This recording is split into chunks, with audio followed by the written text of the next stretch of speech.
की तो मैं रुक जा यार, ले जा। रुक जा यार, अभी फटेगा कोई फायदा नहीं।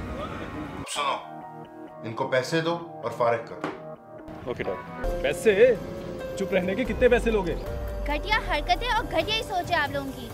मुझे समझ नहीं आ रही कि तुम दोनों का क्या लेने देना है इस मामले से। हमारा झगड़ा तो इस कमीने के साथ था।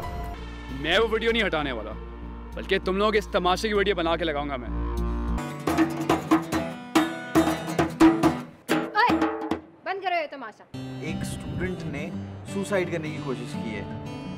एक मक्खी मरे तो मीडिया वाले आ जाते हैं कवर करने।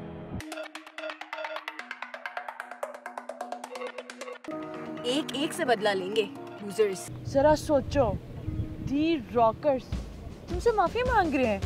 मैं तो कहती जब हम ये वीडियो अपलोड करेंगे ना तो वाह वाह। डैड वो पैसे नहीं चाहते। व्हाट? फिर क्या चाहते हैं? जो भी करना है जल्दी करो। We have an offer.